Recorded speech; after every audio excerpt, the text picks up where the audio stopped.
I decided to go down to Seaford in Sussex and Brighton, where I was at prep school. Some of you may have heard my original stories before, but those who haven't will be interested.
I mentioned Jimmy Savile in the last show, and the BBC have now got The Reckoning being broadcast, which is a four-parter show based on Jimmy Savile.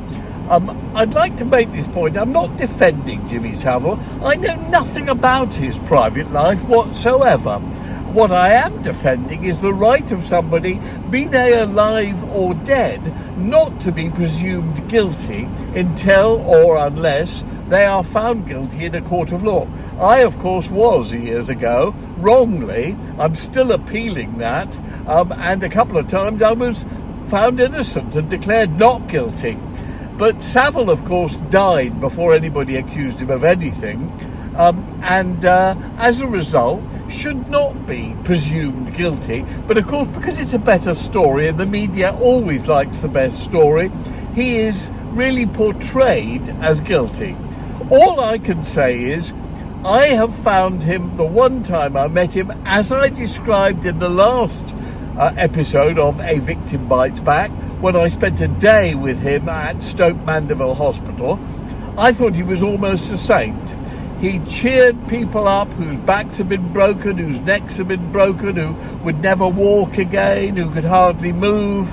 And from miserable faces, he turned them into smiles, even if sometimes it was rather irritated smiles, because he could be extremely annoying. But I just wanted to make that clear. I'm not saying one thing or the other, and people are a mixture of many things. What I am saying is I really do not believe any, or at least many, of the allegations made against him. I think nearly all of them are either totally fictional or exaggerated.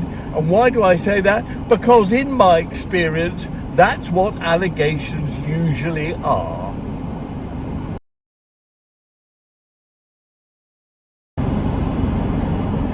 So this is Seaford in Sussex, dreadful place where I spent a miserable few years at Stokehouse School between the ages of, I suppose, about 8 and 13.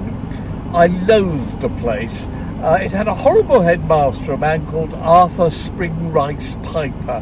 Who has a name like Spring Rice? And he was the headmaster. I loathed him and he hated me. One of the regular things he used to do was there would be a sort of crocodile of all the boys, all dressed impeccably in our horrible grey suits with grey shorts, always grey shorts in those days, even in the winter, and white shirts, that he would march through the town, down the promenade, across the seafront and back again, basically to give us exercise, but essentially to show off what a fine school Stokehouse was. And I remember towards the end of my time there, when I must have been about 11 or 12, there was a new boy who was obviously terrified by the whole thing, and he arrived aged about 8 or whatever, And on this crocodile, he was right at the front. At one point, he was so terrified by Piper and the whole thing that he shat himself. And brown diarrhea was running down his legs onto his white socks and shoes. Well, Piper stopped the crocodile in horror that this boy was absolutely showing up the school. "Boy, go to the back of the crocodile," he snapped. "In fact, go back 10 yards further back and follow us until we get back to school. And none of you boys are to speak to him or even look at him. He's nothing to do with Stokehouse School." And with that, we marched on. The poor boy stumbled to the back, a few yards back, still crying, still with diarrhea running down the back of his legs. And off we marched with Piper barking left, right, as he always did. Well, I fell back, put one arm around the boy's shoulders. Remember, I was 11 or 12, right? And it was a fairly awful thing to do because I have to say the smell was rather disgusting. Put my arm around his shoulders and said, "Look, don't worry.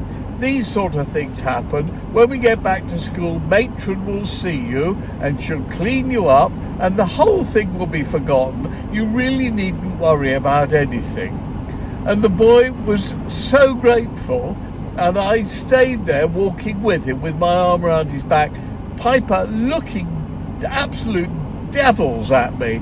I mean, he just couldn't have hated me more. And the boy said, "Won't you get beaten when you get back to school?" And I said, "Oh yes, he does it regularly. He's a cunt," basically. I didn't really know at that age what a cunt was, but I knew it was a good sounding word because it had a C and a T in it and you could sort of spit it out, and people used it all the time, and adults looked horrified whenever a small schoolboy used it. I said, "He's a cunt anyway. He beats me all the time. Don't worry about that." And sure enough, we got back to the school. The boy was sent up to matron, and Piper summoned me to the study and beat me again. More about Piper in a moment.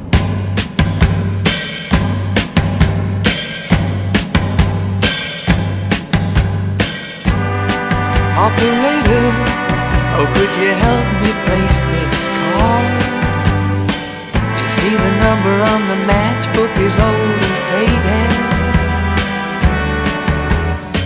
She's living in LA with my best old ex-friend Ray, a guy she said she knew well and sometimes hated. Isn't that the way they say it goes? But let's forget all that and give me the number if you can find it, so I can call just to tell him I'm fine and to show I've overcome the blow. I've learned to take it well. I only wish my words could just convince myself that it just wasn't real, but that's not the way it feels.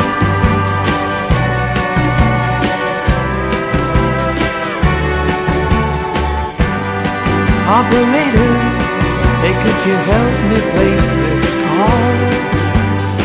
'Cause I can't read the number that you just gave me. There's something in my eyes, you know it happens every time. I'll think about the love that I thought would save me. Isn't that the way they say it goes? Well, let's forget all that and give me the number if you can find it, so I can call just to tell him I'm fine and to show I've overcome the blow. I've learned to take it well. I only wish my words could just convince myself that it just wasn't real, but that's not the way it feels. No, no, no, no, that's not the way to feel. Operator, well, let's forget about this call. There's no one there I really wanted to talk to. Thank you for your time. Oh, you've been so much more than kind. You can keep it dying.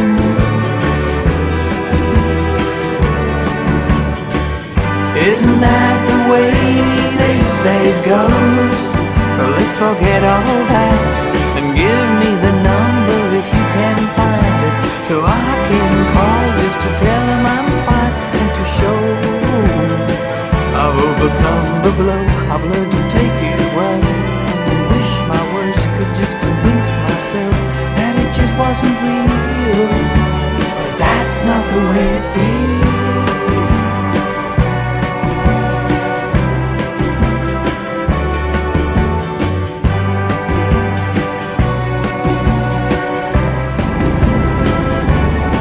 Arthur Springrise Piper, the headmaster of the horrible Stokehouse school, was a horrible man with a white face and slick back black dyed hair. I thought it was dyed, and bottle-bottomed glasses perched on his nose, and he was quite tall and looked to me like a vampire. I mean, I didn't know at that stage that was what vampires looked like, but he certainly looked like I could have been a vampire.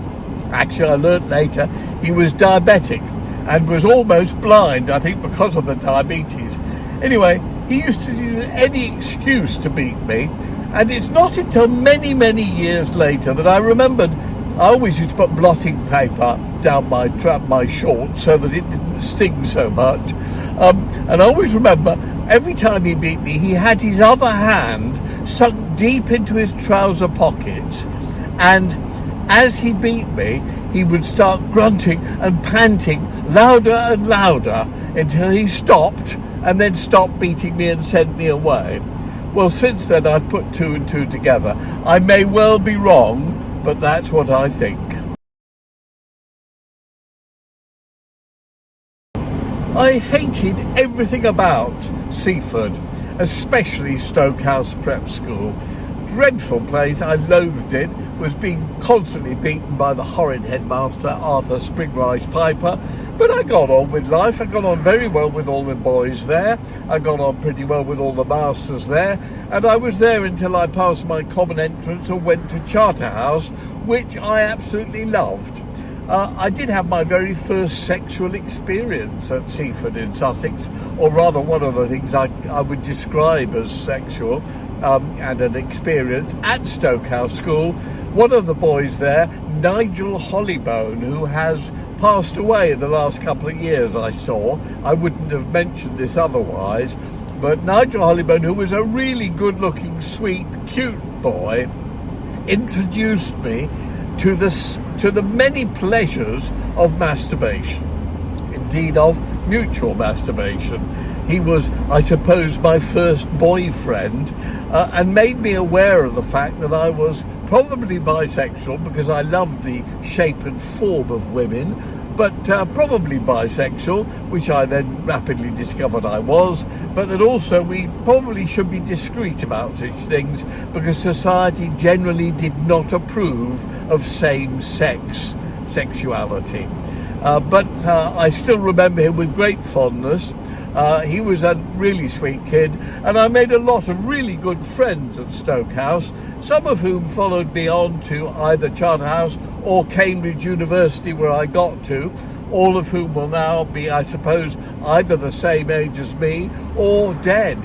Of course, many are dead, and many do not even reach their 80s, and many who were in their 80s now are near death, just like me. I apologise to anybody who's heard these stories before in an earlier edition of A Victim Bites Back, but none of you have actually been down to Seaford and seen the area. One of the stories I told before was my favourite musical at the time was Kismet, and I used to travel up to London in the holidays to go and see Kismet. And my favourite character there was the wife of the Wazir, Laloum. I absolutely adored her and used to draw pictures of her taken from the programme of Kismet. Arthur Springrise Piper came across some of these drawings, called me to the study, asked me why I was drawing pictures of women, and then beat me soundly because he told me I was a pervert.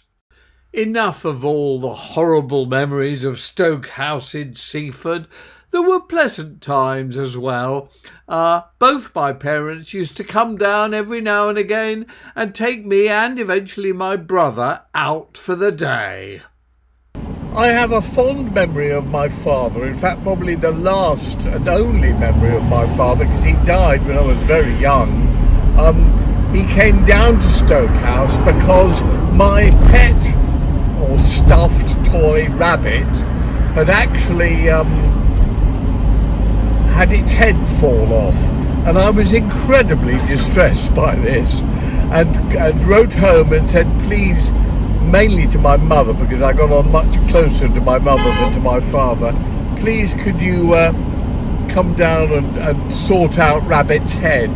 And sure enough, my father came down, took me out for the day and spent hours sitting there sewing Rabbit's head back on. Rabbit's head is still attached to his body, although the rest of him is not doing so well many decades later. But it's a memory I have of my father. The other memory I have of my mother, who used to come and collect me and see me every week. I was so upset every time she left that one time I actually collected a pebble from underneath the wheels of her car and I kept it, and funnily enough, throughout all the years and changes that have gone by, I still have it. It's still sitting there in my wallet, this little pebble that was underneath the wheels of my mother's car, the front wheels of her car, as she drove away from Stokehouse, leaving me at the mercies of the vile Arthur Spring Rice Piper. We used to go into Brighton and have a wonderful time at Madame Tussauds, looking at the waxworks, going on the pier, looking at the pavilion, and having tea at the Grand Hotel, which still does wonderful afternoon teas. I've been to the Grand Hotel many times since, used to go to conventions and conferences there, and have always enjoyed it. Actually, it's really been done up now and looks fantastic. Thoroughly recommended if you fancy a day trip down to Brighton.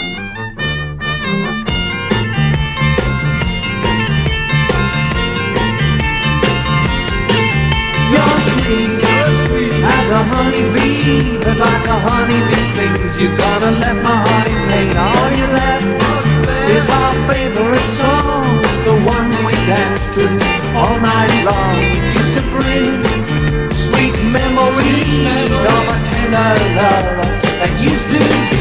Now it's the same old song, but with a different meaning since you've been gone. It's the same old song, but with a different meaning since you've been gone.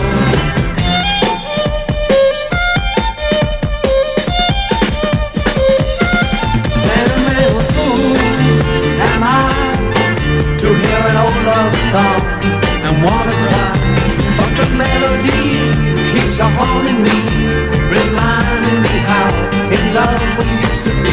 Keep on hearing the part that used to touch our heart, saying loving forever, darling, ever and ever. It's the same old song, but with a different meaning since you've been gone. It's the same old song, but with a different meaning since you've been gone.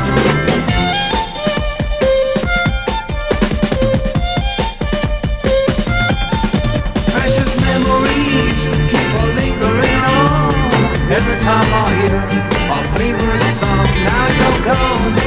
In this emptiness, I only reminisce the happiness we missed. We used to dance to the music, we danced to the music, and romance to the music, romance to the music. It's the same old song, but with a different meaning since you've been gone. Girl, it's the same old song, but with a different meaning since you've been gone.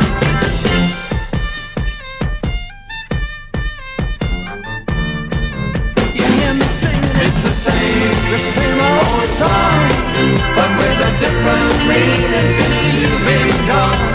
It's the same old song.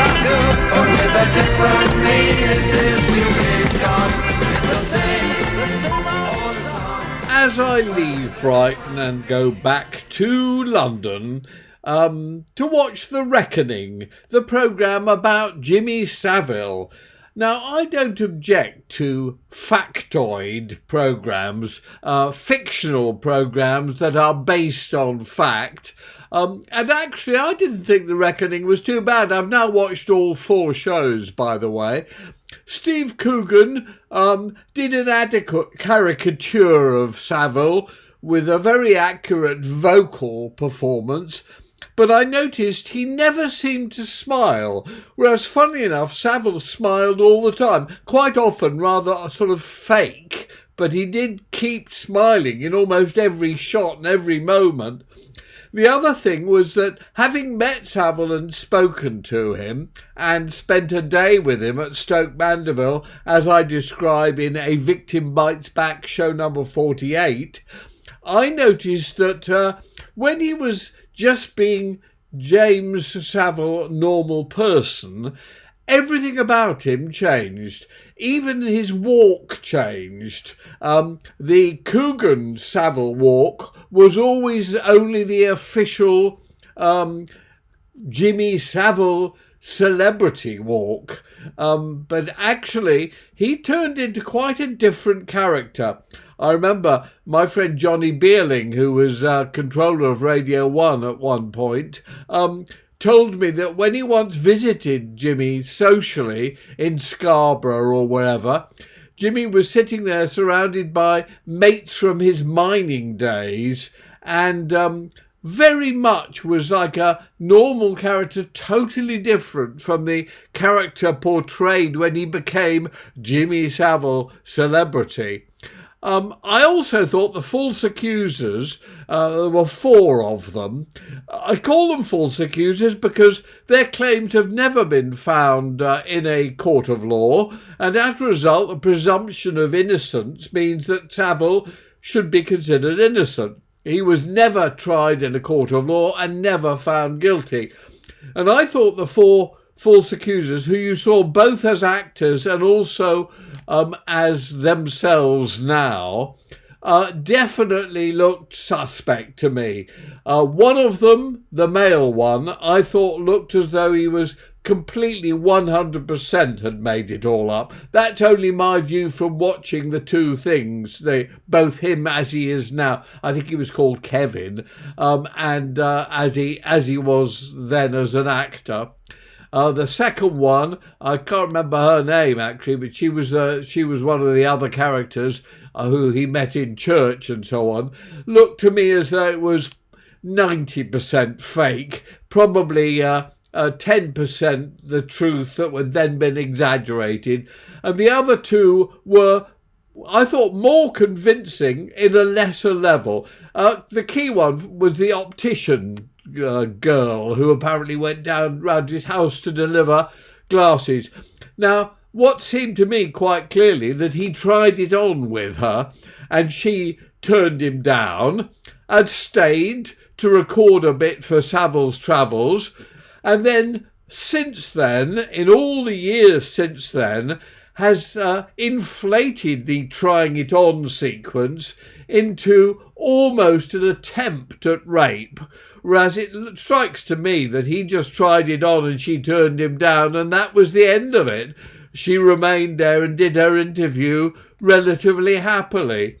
The show as a whole was not too bad, actually, watching all 4 of them, but I did see, why on earth didn't they interview some of the other people, both his friends and family, include even more about the incredible good he did. Why actually just accept the fact that he only did good in order to gain brownie points against his awful negative points when he got to heaven? I thought that was very unfair. But again, this is not a documentary. It is fictional. It is fictional based on fact. So I don't really object to that. The guy is dead after all, but I did think it was a very unfair portrait of someone, turned into a total caricature. Steve Coogan said at one point he didn't want Jimmy Savile to be a pantomime villain. Well, I'm sorry, in The Reckoning, he is a pantomime villain. The other event of the week, of course, has been the appalling invasion of Israel by Hamas and the massacre of innocent Israelis, and the equally appalling retaliation by Israel into Gaza, killing thousands of innocent Palestinians. I really do despair about humanity. What on earth are they thinking of? Killing people because they killed people. It's always beyond me. I've never been able to understand those who advocate capital punishment.